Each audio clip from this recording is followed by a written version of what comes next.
from Electrocraft.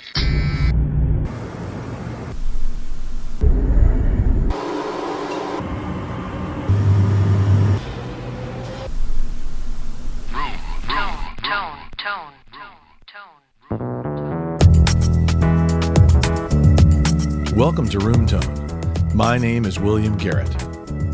The room tone for today's interview comes from my studio, Electrocraft East in New York City. The room tone is altered by the voice of producer, songwriter, and performer Rob Fusari. A son of New Jersey, Rob was entranced by the piano at a young age, and after trying a traditional career, was continually drawn back to the music. Hard work and a bit of luck got him his first #1 hit with a new girl group called Destiny's Child, featuring a young and unknown Beyoncé. The hits kept coming, and Rob decided it was time to develop an artist on his own. And of course, the rest is history. That artist is megastar Lady Gaga. In this interview, we talk about the influence of his prizefighter father's up-and-down career, hearing your #1 hit song on the radio for the first time, the good, the bad, and the ugly of mega success, and how drag queens suddenly make your wardrobe completely obsolete. Rob, thanks a million for being here. I really appreciate you coming in to have a chat. Hey, anytime. This is great. This is great. And we spent a lot of time in this room, you and I. Oh my God, countless hours. I must have recorded 100 songs here, for God's sake. I know. That was amazing, and so many interesting people will say. Oh my God. That went through the. We could have had a reality show just on that. Oh, I'm sure we could have. You know? Let's just start off. You have an incredibly long list of production and songwriting credits and lots of hits and accolades. But let's go back to the early days in Livingston, New Jersey, where you got your start on a creative path. What got you going, and what were your earliest influences? I played piano at a young age. I took up classical piano at the age of 8. By the age of 10, I was competing in across the country, playing Beethoven sonatas and Mozart. And now, was this something that your parents pushed on you? It wasn't. I heard a friend play the piano one night. I was 8 years old. And it was like it was the moment that, they say there's the two most important days in your life are the day you're born and the day you realize why you're born. Huh, that's good. And it was one of those days. I think that was the day I realized why I was born. And music was my higher power, if you will. And I heard this young kid play, and I just remember just like a bolt of lightning just went through my body. I could still remember where I was standing, what I was wearing, and just the feeling that went through me when I heard the piano. And I just knew that day I was supposed to be playing the piano. So I took it up, and what started to happen was, I would practice an hour a day, then an hour turned to 2 hours a day, 2 to 3, until I wound up at 6 hours a day I was practicing. Now, what did your parents think of this? Did they come from a creative background that they would have been appreciative of this, or did they wonder what the hell you were doing? My mom was not a failed singer, but she kind of had a short career as a singer, so she already kind of knew the realm and the world a bit. My father was just he kind of came from an entertainment world as well. He was a prize fighter, so they kind of knew the world. I think they both kind of were scared of it for me, and even my father, in his last days, he said to one of my brothers that he was worried about me with the music. He knew the stickiness of the business. He just knew the life to some capacity. I mean, they loved it when I played and dabbled in it, but I think we never had that conversation that this is something I wanted to do. I'm interested in the mention of your dad being a prize fighter. How did that affect what you were thinking about what grown-ups did for a living? It really did have a big effect on me, because I understood his life to be celebrity status. I mean, he was fighting these fights that were, for the world championship of the world. So he fought other prize fighters like Sugar Ray Robinson, Rocky Graziano, who were, the guys back then. So this was a big deal. Yeah, I mean, and back then, the purse was $100,000, for the loser, which, it doesn't sound like a lot, but back then, it was a decent payday. No, that's a real good payday. Yeah, so, I mean, but then, I kind of saw, it concerned me to see that he was so on top of the world, and when I was growing up, he lost most of his hearing because of the fighting and, getting hit in the head so many times. Wow. That he had to take a job as a liquor salesman. So he would sell, as a middleman to, the liquor stores and bars. And, it was a raunchy life. He took me with him on some of the routes. And these guys were just crude. They were, they were jerks sometimes to him. They were just low class. And it killed me some days just to watch and know that he came from this life of, the world watching him on television fight to this, like, these old crummy bars having to, kiss up to these guys who were just douches. That part really messed with me, I gotta be honest. And I never really spoke to him about it, but it was always something that scared me in my own life. And it's such in the realm of what, what I do as a songwriter producer is, you have that hit and you're on top for, the few weeks that it's, number one on Billboard, and then it comes off quick. And then your quote unquote celebrity status goes right down with it. Everybody's taking your call for those few months and you're the man. And then all of a sudden, if you don't have another hit within the next, 6 months, you're not the man.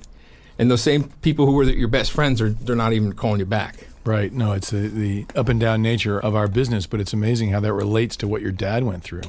Totally. Yeah, that's amazing. Totally. Very volatile, but I mean, it's what I do. So did the piano playing give you an escape from a lot of things as well? If you're really focused on piano, did you feel like as a young man you were getting away from it all by just focusing so hard on piano? It did. I didn't even realize it. It still does today. And when I sit down and I play, sometimes it's almost like a trance. It's like a meditation. I lose myself sometimes. And I guess somebody said something to me once. It was like that's kind of what the practicing is for. Is so when you're performing, you're not actually thinking about the technical side of what you're doing. You're actually able to lose yourself in the music, in the moment. And there have been a few times lately, especially with just the course and the road that I've traveled, that I've played and really almost felt myself kind of like above the room in this very spiritual way that I can't even describe. Like I wasn't playing. I was watching myself play and sing. And that it didn't happen at that level when I was younger, but the escape was there. You must have had some great teachers back then. I had one. Just one. I stuck with one. Her name was Miss Chapinelli. And she looked like a female version of Beethoven. Wow. With the hair and everything. White hair and the whole bit. Oh, the whole, and very stern and very she would hit my hands with this pencils and pens and rulers, to try to get my form with my scales. And it was like, I think to myself, what are you doing? Like, why am I putting up with this? And I don't take well to criticism at all. So she would criticize me and I'd be like, you really have to bite my tongue. But she was tough on me. And she's the one who got me into the competitions. And, before long I was competing and taking first, second, and third place and playing these recitals at Carnegie Hall. And I didn't even, it was like you said, it was laying the groundwork. I liked it. I mean, classical wasn't really my thing, but it was really building my chops and my ear for harmony and technique and structure, chordal structure. Were you listening to pop music at the same time as you were diving into classical? I was very much listening to pop and a lot of progressive rock. I was into a lot of groups like Rush and Zeppelin and Yes. And even things as pop as Journey. I mean, I would lock myself in my room and just kind of shut off the lights and imagine I was playing piano and performing with acts like Journey. But I never really thought that I couldn't figure out how I was going to be part of the music. Because at an early age I wasn't really writing. I didn't start writing till later. Did you try to get in a band or want to be in a band? Played in a lot of bands, with other cats writing and producing the music, and I never really got onto it because it just, I was hearing other things, and when somebody else writes the music and is kind of the leader of the band, you kind of go along with it, with their vision. So, but I never really took to it. I didn't realize that I could write songs because I was under the impression that songwriting should be something that you wake up hearing a melody. It just comes to you. You mean as opposed to having to actually work on it and Exactly. Like I didn't realize that for me, songwriting was something that happened when I sat at the piano. So when I wasn't sitting at the piano, nothing was really coming to me. It still doesn't today. Like I don't just sit around humming melodies or thinking of lyrics, but something happens when I sit at the piano. It's like I could hear the chords and I hear melodies inside of the chords. Mm-hmm. So I didn't realize that could be songwriting too. It's just my process is and was different. And until I kind of uncovered that, I was a little bit lost in terms of what am I going to do? You know, play in rock bands and wedding bands my whole life? I don't think that's going to work. So So I was going to ask, what was the transition out of the classical training, the hardcore rehearsal, to being in rock bands and moving toward producing and writing? Yeah, it was interesting because I certainly started to shy away from it. I had received a full scholarship to Berklee School of Music in Boston, and my father had died that year. I was supposed to go, and I chose not to take the scholarship and go to Boston and pursue music. So I stayed local, and I went to a college called William Patterson College in Wayne. And I dabbled in the music then, but I was really heading more towards business and starting to get real, quote unquote, real with my life, because, what was I really going to do with music? I see. So there was a shift away from music after you didn't go to Berklee and went to college locally to stay closer to your family. Exactly. You thought, okay, maybe music's not for me. I better take a business course or exactly. something like that. But it's the kind of thing, as we all know, as musicians, that you could run, but you can't hide. And I tried running, and I took a job after college doing computer consulting, and I was just sitting at my desk, basically writing lyrics and trying to come up with ideas and songs, anything I could do to keep the music, alive. I would leave work at 5 o'clock and go to a studio down in the middle of Newark, New Jersey, which is like gangland. It's like crack heaven, and I would just spend time in the studio after work for like another 5 hours, and then like get to bed 2, 3, 4 in the morning, go right back up to work. So you weren't really giving up music, you were just sort of capitulating to the need for maybe a real life and a real paycheck. Totally. And all that sort of thing. Totally. And then one day I had gotten fired, and from writing too many lyrics. Yeah, they went through my computer and they found all this really? all the other things I was doing during the work hours, man. And they were just like, you got to go. So I went home that day, and I'll never forget it. I said to my mother, I said, I really would love to take a year if I could and try music. And, she gave me that, like, kind of roll her eyes look, like oh, no. Well, she had been through it, obviously, yes. And knew the pitfalls. Yeah, she definitely had. And somehow I was able to squeeze her and convince her to allow me to do music for a year and try to get something going. So you had your 12 months. I had 12 months, and nothing happened, obviously. I was afraid you were going to say that. I was hoping you'd say, and then something huge. And I was going to meetings, I was going to record labels, playing songs, and really trying to get something going, get some songs published and some productions. And nothing was happening. And I just, I was in this old beat-up Ford Taurus, and I'll just never forget coming home one day from one of the label meetings where I got rejected again. My car breaks down. It broke down in the Lincoln Tunnel trying to get back home. And I'm just always like, a good thing. God. I'm like, come on. Like, I didn't have the money then to for the tow and the fix. I was just like, I just remember thinking to myself, I got to stop this music shit. This shit is just not working. It's just, what am I doing with my life? And I felt like, I can't tell you, I just felt so low. I'm just like I can't believe I'm doing this. And I started again to shy away from it and try to pull back. But something happened, shortly after the 12 months. I guess it was another 3-4 months. I wrote a song. I started a song rather called "No No No," and I demoed it with a male singer, and I kind of worked on it for a bit. And I remember thinking to myself that, like, this is garbage. I'm like, it sounds like a nursery rhyme. I'm like, it's too simple. I'm like, it's one note. I couldn't really gravitate to it, so I kind of put it away, left it alone for a little while because it was too simple and it was too easy. I called it back up on my system one day, and a friend happened to come over. He brought a friend of his. And it was a guy by the name of Vincent Herbert. It's the first time I had met Vincent Herbert, and I had come to realize that Vincent was a producer himself, and at that time working on a new act on Columbia called Destiny's Child. And he asked me what I was working on when he came to my place that day, and I had No No No up on the board, and I played it for him. And before it even got through the first hook, he stopped me, and he was like, "That's a hit song." Wow.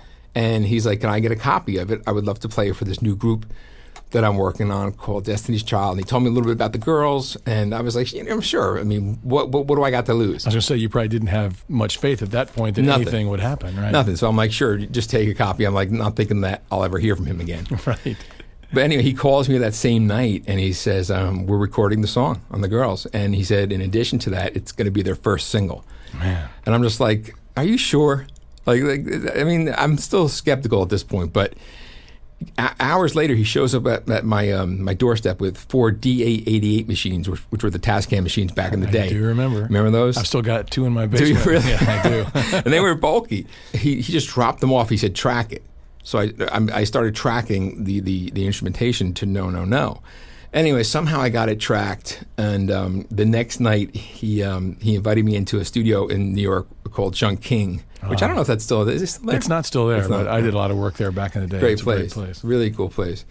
And I walked in, and this was to be the night that we were recording No, No, No with the girls, Destiny's Child. It's the first time I met them, and I just remember they each kind of took a turn in the booth singing some lead, and when Beyonce went into the booth, I was like, whoa, stop the presses.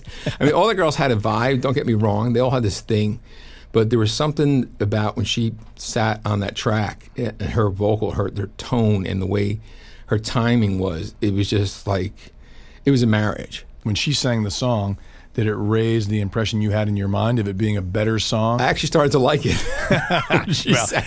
That could be a formula for anything. If Totally. Beyonce sings your song, It's true, though. It's good. amazing what a great artist could do to a song. I mean, it really, but that's the whole thing. Obviously, you weren't at the time seeing beyond the simplicity to the fact that it was a great song. And Totally. it took another set of ears and another voice to make that work. Exactly. And it's funny how that works sometimes. And, you know, for me, it has been over the years, a lot of the time, it's those songs you're right that you're just like, oh, man, I don't know. And then someone comes in and is like, well, that's the one. I'm like, what? So this record came out. It was their first single, so this is a huge deal. Yep. It came out. Wyclef obviously did the remix, and it went straight to number one on pop and R&B, and it changed my life. I was going to say that must have been an amazing feeling. It was. I could still remember the first time I heard it on the radio in New York, or I was in New Jersey rather, and New York radio was playing it. 97.1 was playing it one night. I was driving home, and I was pulling in my driveway, and there it came on, my song. And I just sat in the car. I can't even describe. It was like what the feeling was. Because I knew my world, my life was about to change, and you know, some for the better, but you know, some for not so much the better. Well, it must have thrown you into a bit of a whirlwind. It did. And as you said before, people, of course, were taking meetings now, and were answering your calls. Right. It changed everything. You know, I was engaged at the time, and after No, No, No, Vince and Herbert had moved me to Los Angeles, where we started working on. I mean, so many projects from Montel Jordan to Master P to Bone Thugs and Harmony to Monifa to like all these, you know, just R&B, you know, was so big at the time. So you were all of a sudden in a production line of hit making. Absolutely. I mean, you know, Vincent. Yeah, Vincent he was the salesman, so he would go in and, you know, sell the tracks, sell the songs. And he would just throw me in the studio day in, day out and just cut the vocals, cut another song, cut another track. And I was just like, it was like workhorse for like a year. And there I am. I'm like working on artists like Brandy and like all these just incredible CeCe Winans I work with. The list goes on. And it was surreal. But the weirdest part about it was I wasn't making a lot of money. But then I found out he was getting something in the realm of $60,000 per track. There you go. That I was doing. Hello. Yeah. And I was like, and when I heard that, it ended. It stopped the train for me because I was like, no, I can't do this anymore. And it's funny because I always say from bad comes good, and it forced me out of that relationship with Vincent. And I told him one night I was leaving California to come back to Jersey because I couldn't do this anymore. I couldn't work like this and not get paid. I'll never forget on the plane home. You know, I had like, you know, I make these like kind of mixed CDs and just listen to them randomly. And on came a song that has been pretty significant in my life, a song by Peter Gabriel and Kate Bush called Don't Give Up. It was my inspirational moment. I could do this thing now on my own. I'm not gonna go home and, you know, just stop. I'm gonna really figure out how I could do it on my own without a Vince Herbert. Well, what happened when you landed back in Jersey? So I landed back in Jersey. I needed a place to live, so I found a place to live in Parsippany, New Jersey, and I turned it into a studio. And that was the house. I'll never forget. It was on 150 New Road in Parsippany.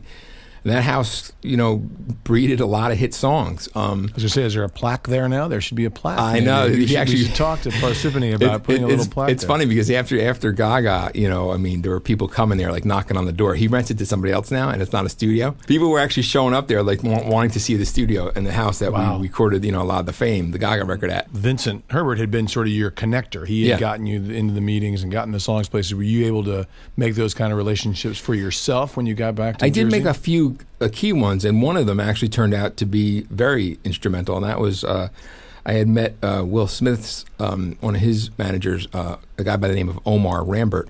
When I came back, I gave Omar a call. I told him, hey, I'm not working with Vince anymore. Would love to hook up, maybe have a lunch or something with him. And he got back to me, and he said that he was working on, he was looking for the title track to Will Smith's next movie, which was called Wild Wild West. And he told me a little bit about the movie. They were really excited about it.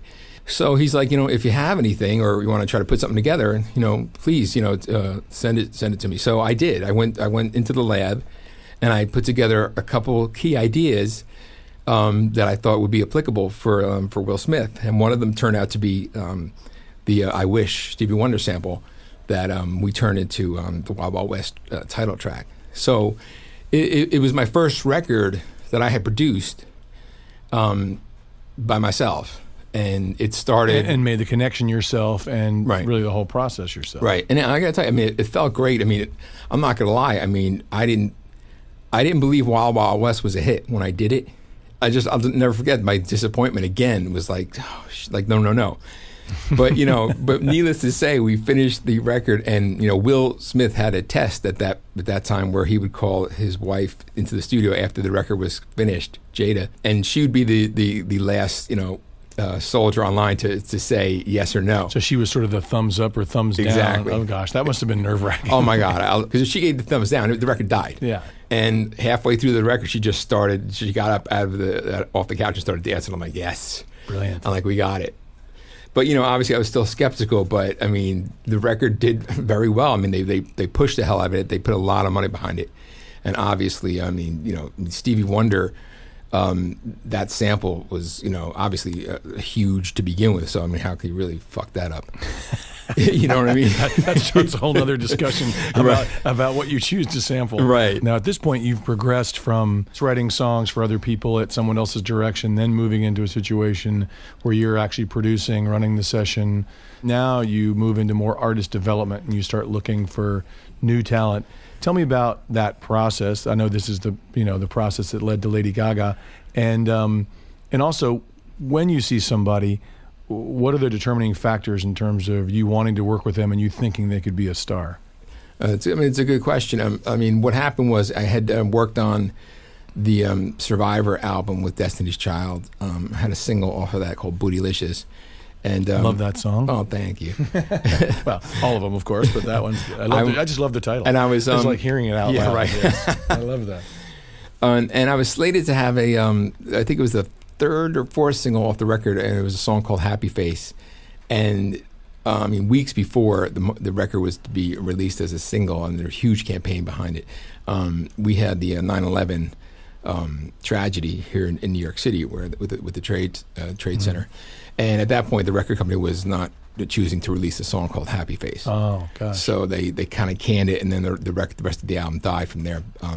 But what happened after that was the business, for me, the record business changed dramatically, and I changed dramatically after 9/11.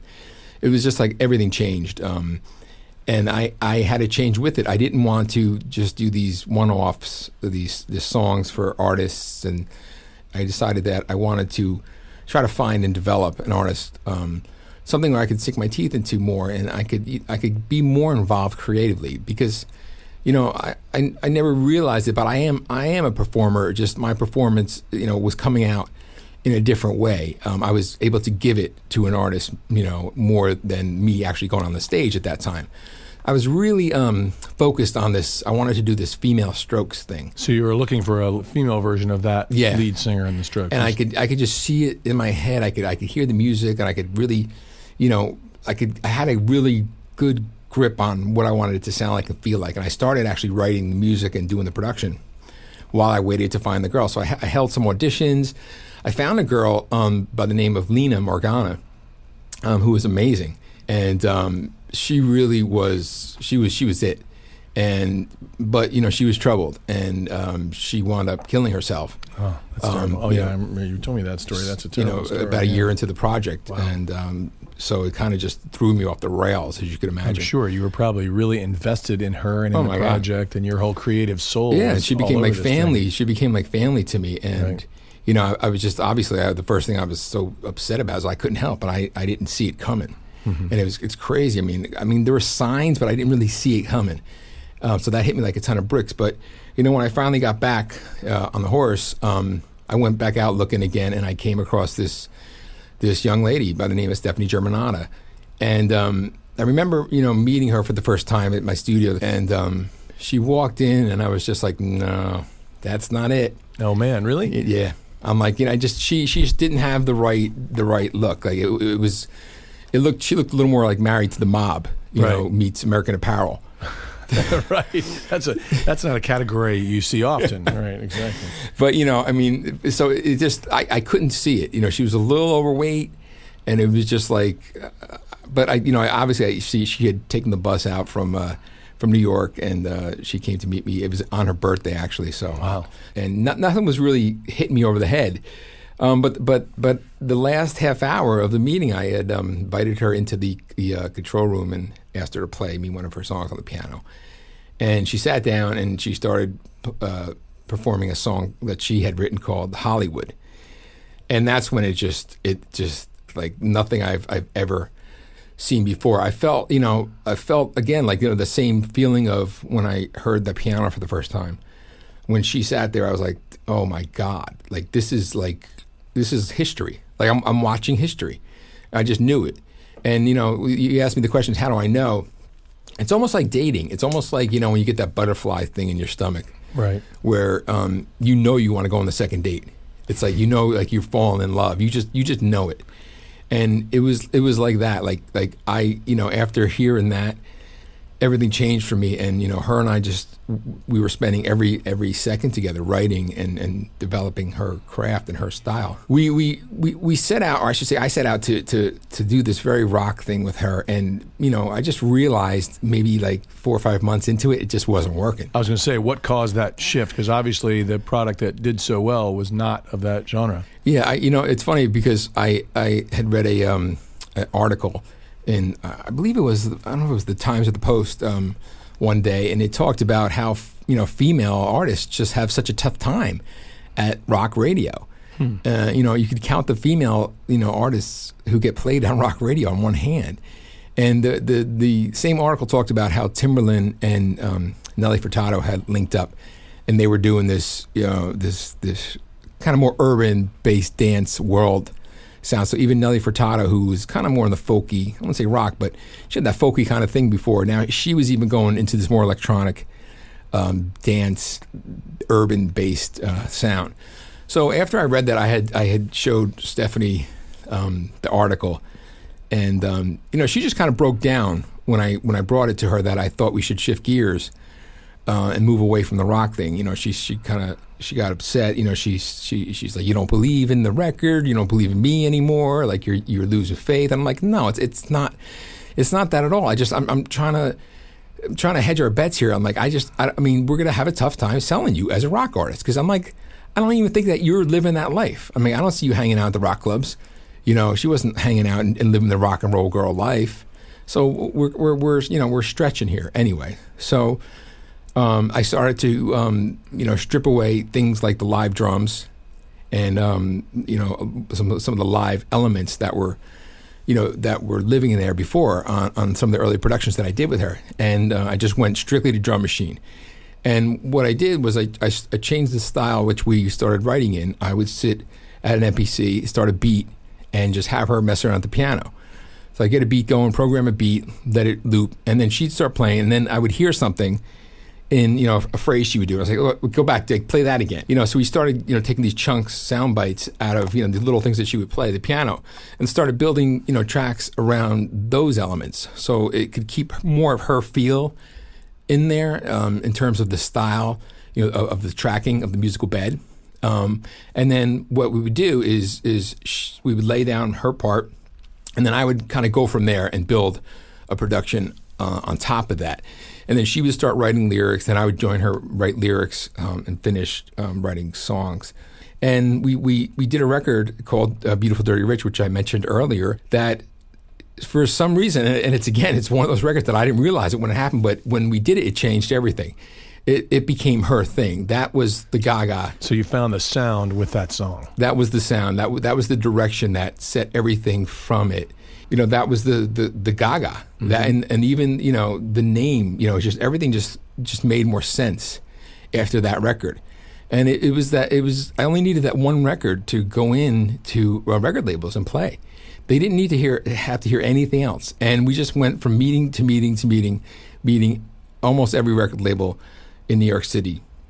And she fell in love with Island Def Jam, with L.A. Reid. He definitely wooed her in his own way. Yeah. But he did say, he said one thing that turned out to be true. He said, "You're going to change music for female artists."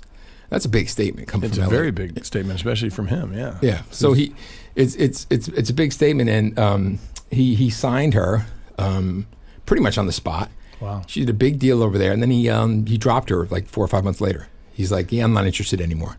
It was almost like a new toy. Like he bought the new toy, and then he just kind of like put it to the side, and like, I have another new toy over here. Wow. Or, I got Rihanna now, so I don't really, I was about to say the rest is history. I forgot this part of the story. Yeah. So he dropped her, and again, she was just, oh my God, she was torn to pieces. I'm sure. And it was looking a little bleak. We started cutting some more songs, and nobody wanted to touch her after that with the labels that we had gone to previously, the labels that wanted to sign her, because now it was like she must be damaged goods, because how does L.A. Reid sign her and then drop her so quickly? Right. Something must be wrong. Something must have happened. Right. So nobody really knew, but the point is that there was only one label left, because I tried all the other labels, and it's funny how life goes full circle. I went back to Vince Herbert. I knew that he had just started a new division of his label at Interscope, and I called him and I told him I had this girl. I hadn't spoken to him in a while, and I said I had this girl, and I gave him the rundown. I'm like, just give it a listen, and I sent him some of the music, and her and I were on a plane the next day, heading out to California again to go meet Jimmy Iovine, and the rest is history. She met Jimmy. And Jimmy was kind of into it. He wasn't jumping out of his chair. It was more the kind of thing where he was kind of like, well, if you guys like it, I guess let's give it a shot. It even looked a little bleak at one point at Interscope for her, because it didn't seem like anybody was interested. And I think the thing that changed it all was Akon heard it. It's my understanding that Akon heard it in Jimmy's office one day and freaked out, and it kind of put a new energy and a new life into Jimmy. Wow. To get behind the project. And once that happened, I'll never forget. She had called me. She's like, they're gonna push the button. I'm like, what does that mean? She's like, they're pushing the button. Like the whole label is working on my shit. She said, and I'm like, really? And this is the point you finished and delivered the record. So the first record. Everything was done at this point. We had written Paparazzi, which is one of the last songs her and I had written. That relationship certainly started to fall apart, as it happens. Right. You're working so closely with somebody. It's just like any relationship. It's just too much. It's just too much after a while. And so that was one of the last records we did, Paparazzi. And after that, it was just like you saw this meteoric rise to fame. It was just almost uncanny. It was fast. It was huge. The record sold. I mean, I had never seen anything like it. It had topped everything I had done previously, in terms of commercial success. But it put me in a strange place, like what to do now. It was bittersweet for me. When you were doing a lot of work with us here at Electrocraft, you were still in the developing artist mode, but did the negative fallout of that project affect how you emotionally and creatively felt about developing artists? I think it did. I didn't even realize it did. And I can honestly say, though, I mean, stars don't, just come walking around every corner. They're harder to find. They're more rare than you think. I mean, I spent a good 2 solid years looking for that next Gaga, that next thing, if you will.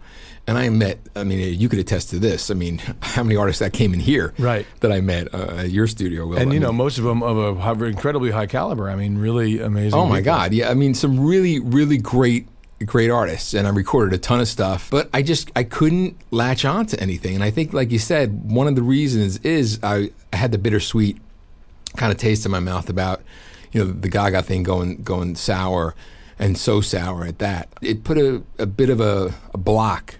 A block, not creatively, but more just questioning things, like, questioning people's integrity and values and character.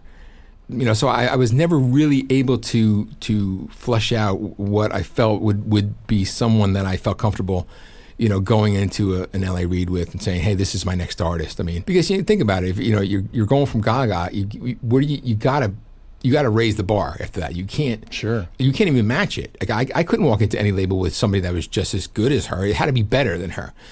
And I just didn't find it, or at least I feel I wasn't able to develop it. I should, if I want to put it more on me in that way, I just didn't see it how I could develop that next thing. And any of the hundreds of artists that I had met over the course of those following years after Gaga. Well, so then you use this negative end, again, like we've heard through the story so far, to create something good, and then you turned the spotlight on yourself. I did. And started the Karaoke project, and basically I did. It's crazy. You became the artist, finally, after all these years. Right, it's crazy because I'll never forget it. It happened in here, actually, when I woke up one day, 2 years back. It was my birthday, actually.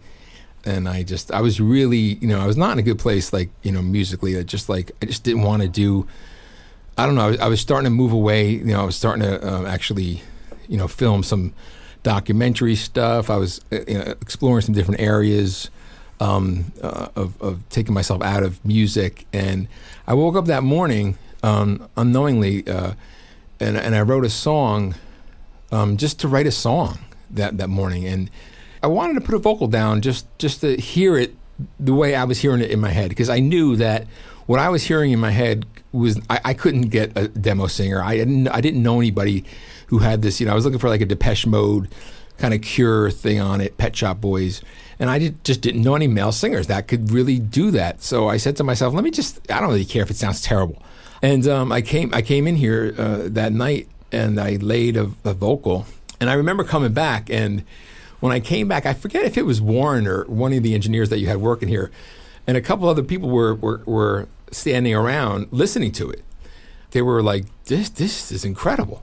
Like this, why are you looking for an art? Why, what are you doing? Like, why are you not doing the artist thing?" And at that, it was one of those moments where like the skies parted. I was like, "Shit." Why? Right. I'm trying to get everyone to sing. At that point, I was trying to get everyone to sing the records the way I was hearing it. And, I would spend hours and days like with phrasing and, melody and feel and, timing, to try to get people to sing the record like I was hearing it. And it wasn't working. So I started, writing and putting ideas down for myself. And it just felt like I was vibing with the music, and it changed everything. And I was writing different. I was writing more again. It breathed this new life into me. And then, I wanted to give it a shot, where I would perform the songs out live. So I started, booking small gigs in New York. I just saw myself getting better and better and more comfortable on stage. And one thing, would lead to another, and it just built. And when we would start doing these shows at the Box in New York, where we put together these big productions, amazing productions, yeah, very Broadway-esque, very Andy Warhol, very kind of dark and interesting and sexy. Before long, I landed an opening for Macy Gray on her tour last year, and from that tour, I landed another opening slot for the RuPaul Drag Race tour. So I mean, and this new act, which is called karaoke, just started really kind of consuming me. But it sounds like as a creative enterprise, it again was another fork in the road. It sounds like with all these projects, you get to a certain point and then you push their creativity in a different direction to see what happens. I think you have to, and I think that's part of what keeps it, interesting and keeps it alive. Like, keeps the energy kind of building onto itself and creates new energy and new, like you said, new paths and new forks in the road. Because I think without that, as artists, we die. And it's when you're not able to shift that and find a new life inside of something and plant a new seed is when things start to come to a crawl. And it's a very dangerous place to be. I also think from your description of your involvement with music from the beginning, you've had a very emotional and spiritual connection to it. So when things happen, in your life that are difficult, you utilize that emotion to steer the creativity in a different direction to try to help yourself. Absolutely. And I always said to people, like, music was always and still is my addiction. Mm-hmm. And it was the addiction that kind of kept me from other addictions. I would choose that addiction over most other addictions at this point. So now, where are you now with karaoke? Are you still working on some new material? Or I am. I'm actually, I'm at another fork in the road, and I'm actually changing, again, completely the sound. Mm-hmm. I'm even thinking of changing the name. Oh, wow. Because it's like almost like it's karaoke will always live, but it's kind of there's this other thing that happened on the road with the RuPaul tour that something else came out of me that I wasn't aware of or that I didn't realize was there creatively and in terms of expression of my art, and all of a sudden like a new flower kind of popped up out of the ground and said, "Oh, wait a minute! Karaoke has another." And what was that? Can you tell us? Or? Yeah, it was really getting in touch with my feminine side. I mean, in terms of the music, in terms of the spirituality, emotionally, it was because the drag tour had it was all drag queens. Just watching and kind of being around the energy of what they did brought a new life to what I was doing. The way they approached life and love and art, everything just started to change. And it's funny because I bought a wardrobe with me on the tour, and after the first night watching the drag queens, I was like, put that wardrobe back home, send it back home. It's not going to work. Their wardrobe was much more exciting than yours. Totally, and it set me in a whole different direction, to how I wanted to express myself in that capacity. Well, amazing, because they're obviously looking at the world through a different lens, completely different lens, and can give you a perspective that you would have never seen before. Exactly. That's amazing. So it was another little seed that got planted, and now I'm back developing this new side of karaoke with all that I've taken in from. That's fantastic. Well, it's amazing how you can use every experience to push you forward to the next thing. I think you have to. I think that's the only way. And it's great that you've used your peak times and the big hits and all that to learn lessons that keep pushing you forward. Right, and the thing that I'm learning now is how to use the down times, because it lets you reassess. It lets you look at things, from afar.